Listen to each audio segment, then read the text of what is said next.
saya awali terlebih dahulu. Assalamualaikum warahmatullahi wabarakatuh. Waalaikumsalam warahmatullahi wabarakatuh. Selamat pagi anak-anak. Pagi Bu. Apa kabar hari ini? Alhamdulillah sehat. Sehat ya. Semoga kalian dalam keadaan sehat dan semangat untuk belajar ya. Ya Bu. Sebelum kita mulai ilmu presensi dulu ya. Ya Bu. Yang pertama, Iwi Widya Lestari, Hadir Bu. Salsa Devista, Hadir Bu. Amilatu Salihah, Hadir. Nur Khalidanu, Hadir. Dania Kusuma. Hadir Bu. Oke, hadir semua ya. Ya Bu. Baik, kita mulai berdoa dulu ya. Menurut agama dan kepercayaan masing-masing, doa mulai. Doa selesai. Hari ini kita akan belajar tentang teks negosiasi ya. Ya Bu. Sebelumnya ada yang tahu apa itu teks negosiasi? Belum Tahu tahu ya. Bu. Ya, teks negosiasi itu teks yang berisi proses tawar-menawar antara dua pihak atau mencapai kesepakatan bersama. Tujuannya itu agar kedua belah pihak itu bisa merasa diuntungkan atau saling setuju terhadap hasil pembicaraan mereka, gitu ya. Ya Bu. Baik, tujuan pembelajaran kita hari ini ada 4 materi ya. Iya Bu. Yang pertama,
yang kedua menemukan struktur.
Baik, tujuan pembelajaran kita hari ini yang pertama yaitu memahami apa itu teks negosiasi, termasuk tujuan dan ciri-cirinya.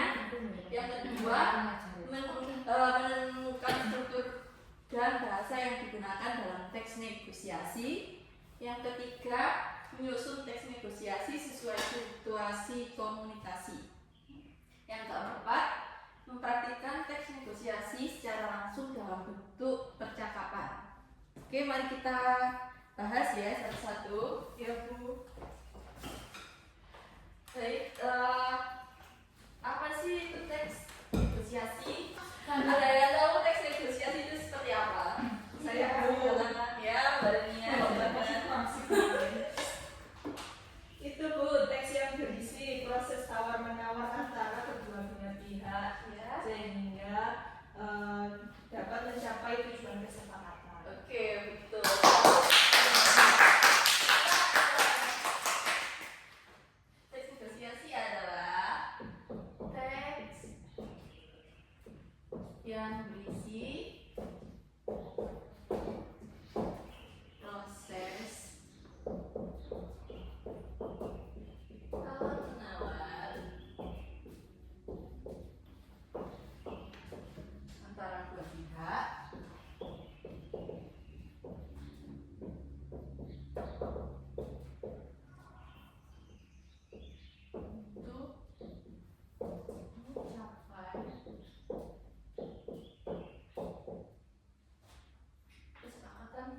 5. Ada kata-kata ciri teks negosiasi ada 4. Yang pertama itu melibatkan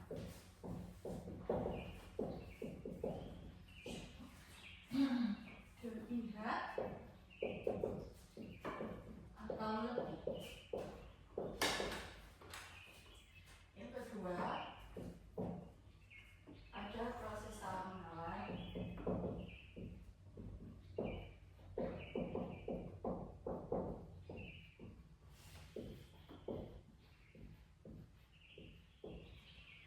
Yang ketiga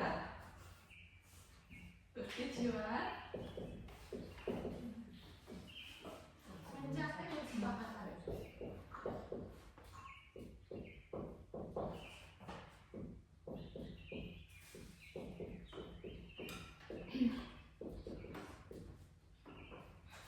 Yang keempat terakhir bersifat win-win solution.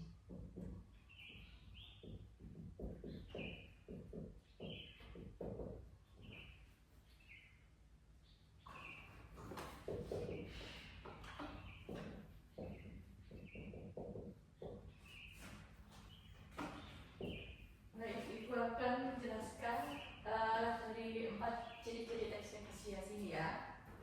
Ibu. Oke. Yang pertama itu ada melibatkan dua belah pihak atau lebih. Nah, teks negosiasi ini terjadi dalam interaksi antara dua orang atau lebih yang memiliki kepentingan berbeda namun berusaha untuk mencapai titik temu. Yang kedua itu ada proses tawar menawar ya. Dalam proses tawar menawar itu teks ini terjadi saling menawarkan dan mengajukan alternatif agar kedua pihak itu bisa memperoleh keuntungan yang seimbang. Yang ketiga ada bersifat mencapai kesepakatan ya. Bertujuan mencapai kesepakatan. Itu negosiasi itu bukan sekedar diskusi, tapi diarahkan untuk menemukan kesepakatan yang diterima oleh semua pihak yang terlibat. Yang terakhir itu bersifat win-win solution.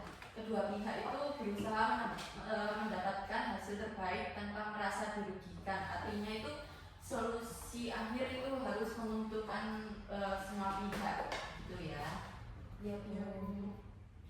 Yang selanjutnya itu ada struktur teks negosiasi.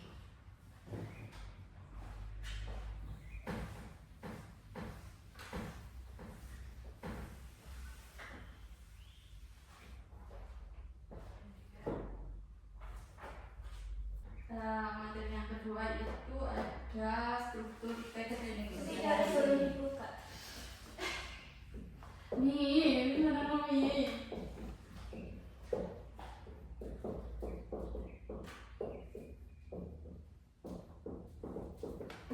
Selanjutnya ada struktur teks negosiasi.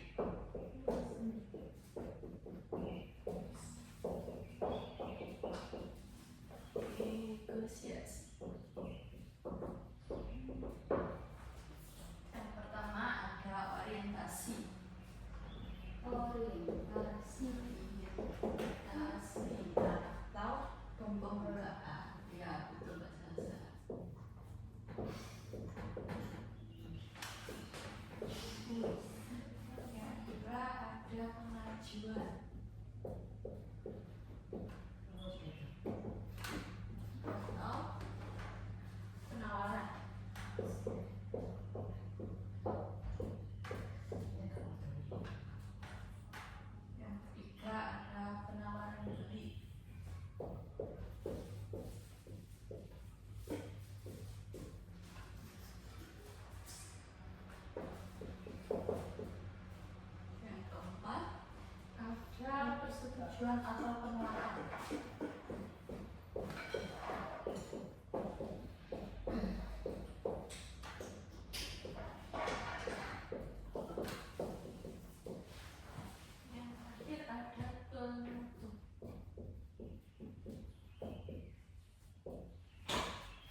pertama itu ada orientasi atau pembukaan, yaitu bagian awal yang memperkenalkan situasi atau latar belakang percakapan seperti salam atau pernyataan maksud. Yang kedua ada pengajuan atau penawaran, yaitu salah satu pihak untuk menyampaikan keinginannya atau kebutuhan, misalnya penawaran harga, jasa, atau barang. Yang ketiga ada penawaran balik. Pihak lain merespon penawaran tersebut bisa dengan menyetujui, menolak, atau mengajukan penawaran tandingan. Yang keempat yaitu ada persetujuan atau penolakan, yaitu tahap di mana terjadi kesepakatan atau ketidakkesepakatan. Bila sepakat maka ditentukan detailnya, bila tidak bisa terjadi negosiasi ulang atau bisa berakhir. Yang kelima yaitu ada penutup. Bagian akhir berupa pernyataan penutup seperti ucapan terima kasih atau salam perpisahan. Materi selanjutnya ada kaidah kebahasaan. Ada 4.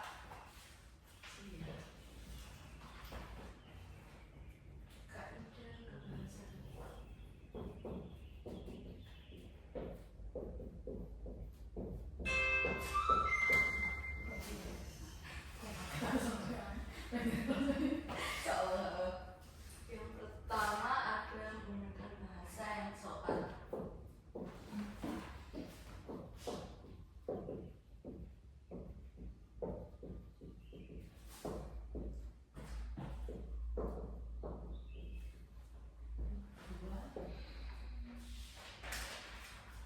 Kalimat persuasif.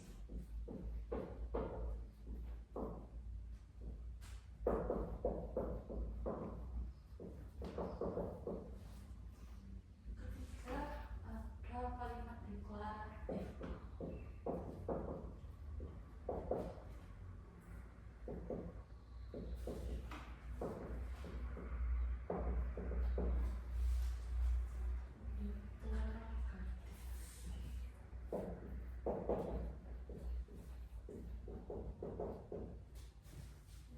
Terakhir ada menunjukkan.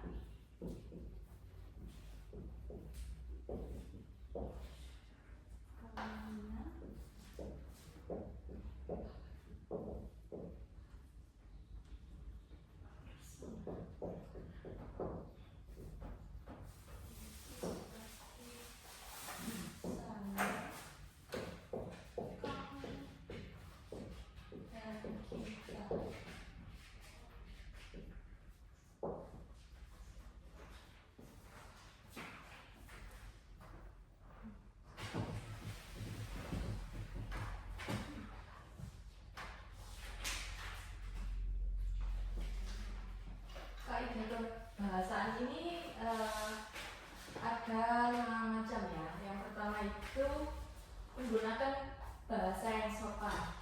Nah, apa sih maksudnya menggunakan bahasa yang sopan itu? Karena teks negosiasi adalah komunikasi untuk mencapai kesepakatan atau makna tutur kata yang harus menjaga hubungan baik.